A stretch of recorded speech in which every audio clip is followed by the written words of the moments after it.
ngasi se koina aiga mama ga chanupi ga inau pa ga tawraga aina thaina leiramba aigi puchi tangkhai ma loisalakpa hai tare aina sti tawrapa aigi angau ringai matam lelakpa adugumba lerakpa mafam pangai gi Sainik School Imphal da chatli kuiraba matungda chhi kya gi matungda Sainik School Imphal da mama gi thaba amagi damakta chakpani then yauraga su ichanupi ni video copy se ma yam haibani adra when yauraga su mate Sainik School gi leiba environment mo infrastructure do ai mayam da khara ucharaki ye Sainik School yausala khoi somda RCA Sanatumi Vidyalaya RCA Sanatumi nammo solo chakre RCA Sanatumi pi kate school ne ari mamin tha nammo padana niktam ni to opposite ta school le ta so nammo baba ta wapu sunare side ko chha tha bane ko nammo yet yo gore school fan ki ke kai no on to chen ni je da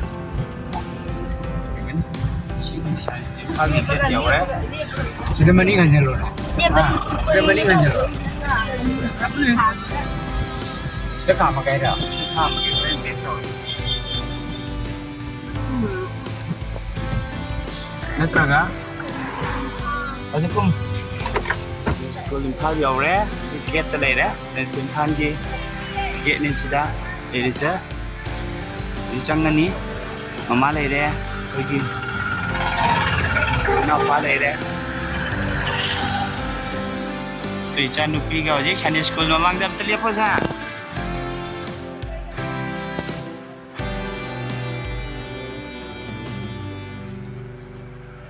tu se leire tu fighter plane nam leire oi chang koi Sainik School manung ta get leire Welcome to Sainik School Imphal.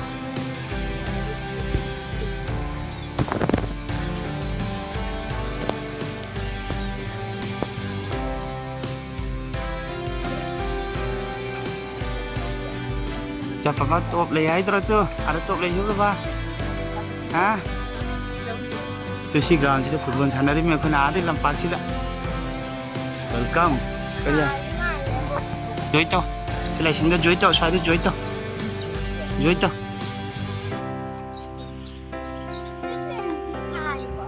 Siang bane tu plane mamang dek le ning baro ren thola ka kap si ka.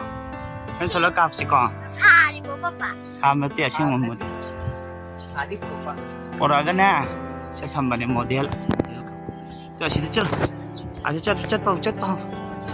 Ai namak ke.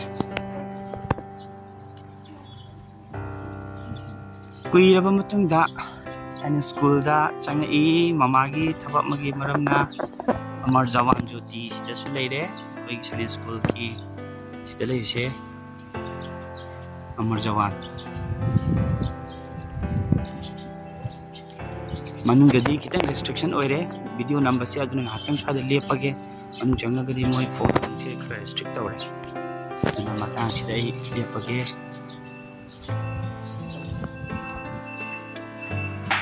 Mati amai namake yari phau namake Sainik School entrance manu dari Sainik School Imphal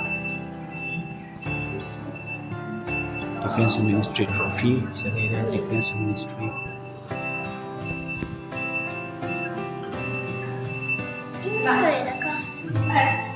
video ina tawle re hojik se Sainik School ke campus manu dari Sainik School Imphal se NDA ki entrance Dulu na tahu nak kita sudah prepare tahu banget ni. Sudah. Item G. Ikan sip top ni, sema top apa betul plastik. 1757 ni season ni kita top ni si asin bani. Sudah tambah ni. India preparation tahu apa ni sudah meruai na National Defense Academy. Sita taurise maruaina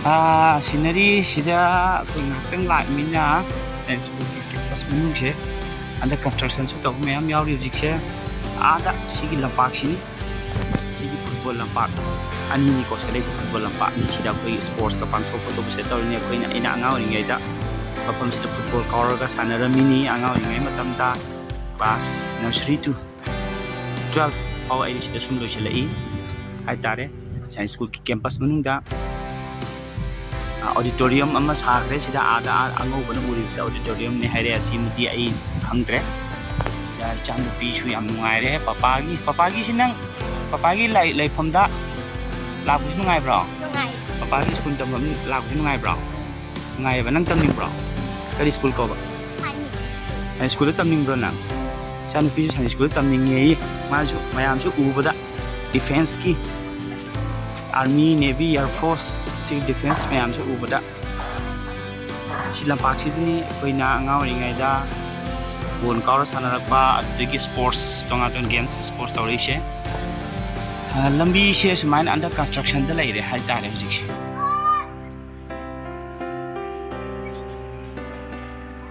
Itong aton mapam khara, ulak ya, sigi saruk siya. Sida luma chuna khari se saruk siya academy block oidun. Hojik vacation manungi oiba koi kanu tawri vacation manungi kari haini under construction da singko chaka pe hauri sina academy block ne janu pisu de harau bun loire sida tongan ba obstacle course taw pam then basketball lampak leire basketball gi lampak ni leire te isa si sida skana sanong adumai nate kakhalag amam khut amam jeng adumai chinga da te icha no pije sida nong ai na hujik sanari ngai bro ngai ba oh asi dong sanala ngai ba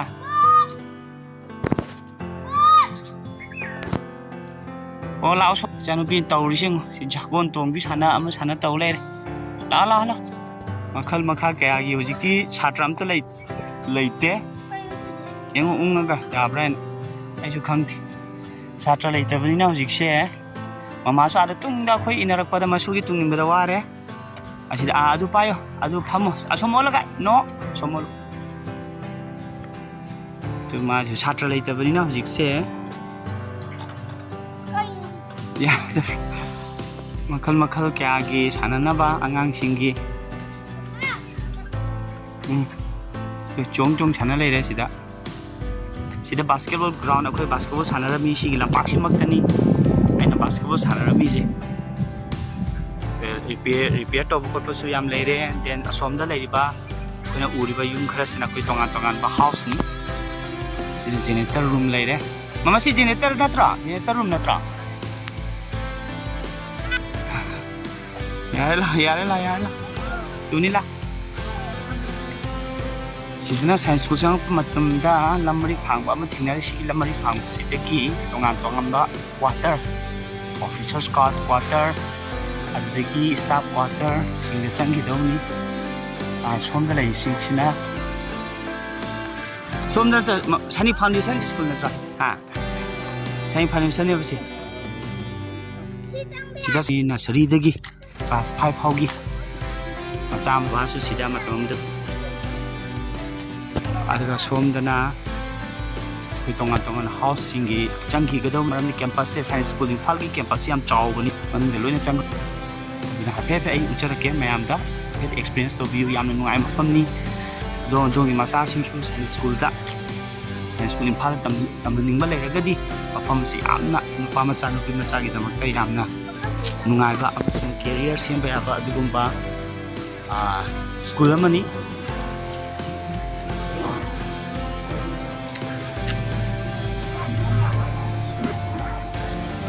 guest house ai nam le si Sainik Foundation School aina ngau ringa da Orchid Primary School aina maming tholami aina ngau ne di class nursery kg 1 2 3 4 5 tam ko sidigi 5 te muka entrance tharaga sister changki bani sina ina hek piklingai gi or khiba school ni Sainik Foundation School se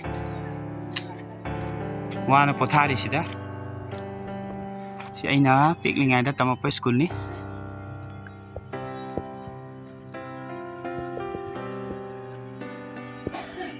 nanthabi lere sida aina piklingayda sumaina makti yam chawramni campus se yam pi ami chanupi se sida angtang ni nanthagi na kestaro nanthau sabani yam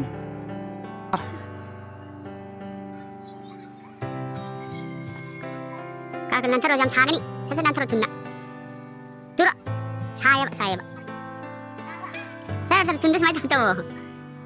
Jara nantharo turo ye. As.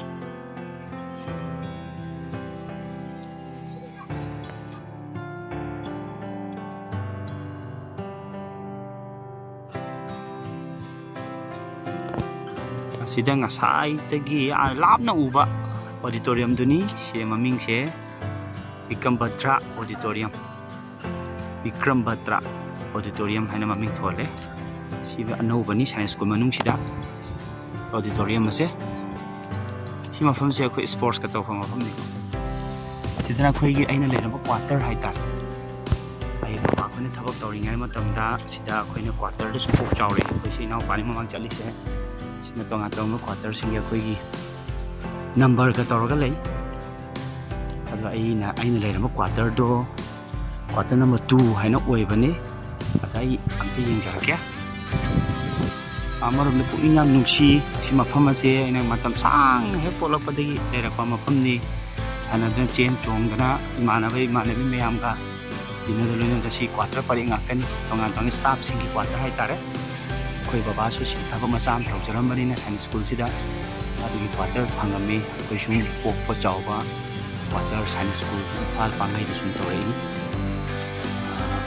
lambi se kui ra bani na kaure duwa koi quarter number 2 di quarter number 1 mali am ti yenge chumura try na matamatu ka hojikadi 1999 98 metric thabani 2001 dai dana 12 thabne si yam hojikadi matam sa schematic changes yam leire ahongba mayam am leire hojik campus manung da su Science School campus manung da su hojik yam ingchi isina kaina tardi hojik vacation matam ni angang sing chhatra wada sing yam loina ma vacation chanaki summer break hakare dunani sida imanab sing leramba mapam ni sida quarter number 1 kaka sirphagi quarter ni tu khoi quarter lere tu adu ne khoi quarter nang wan ko khoi aina leramba yum dani sida sigi yum sini sigi quarter sidani aina khoi lere ise nungsi haitare yam usigam de ohong malere pareng sana quarter singse lere yengalake Quarter sini jam din khoi quarter ni. Momudin kaka momudin gitu khoi gini bujo. Kaka momudin gini sina khoi ram badnya ba. Dear viewers pukning yam nungsi haitare aigi childhood days matamadi childhood days ningsing si quarter mayam se khoi gi imanabi mayam na punna leramba magi parents singa loina leramba atu quarter singni engan jari se sida ina thang manong naina sunusu lampa amdi leibani ai habde engan jarke hojiti yamna shongba gum tawi mafam ase atamududi yamna kariani hoi matangni matungina ahongba habaduni sigi lampak sisu sigi maningi lampak tari sida ekhoi myam nukti gi cricket sanaba football sanaba tawramini asomda uriba lamna ai jum tawsin jage ada lamna uri se sajiwa jen lamna sida ai jum tawge mai ti sengdre sajiwa jel se kumar marta labu lantho sajiwa jel rom su sum koi ba ngangi na satto yorami quarter ge a phawa lere lambi se staff mai ham quarter singni erami se lampak ni lampak si football sanaba football lampak ni yam songre hojikti siwangang si sanaramani khalle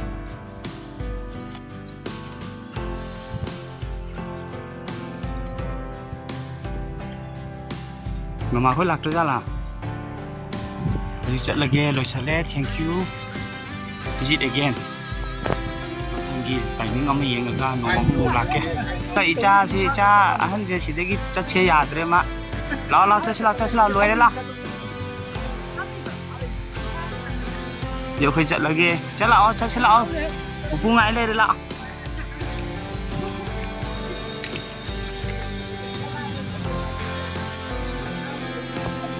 아우 시 프린시팔기 юм네 시 프린시팔기 꽈터 아리 막곡도 아리기 꽈터 시트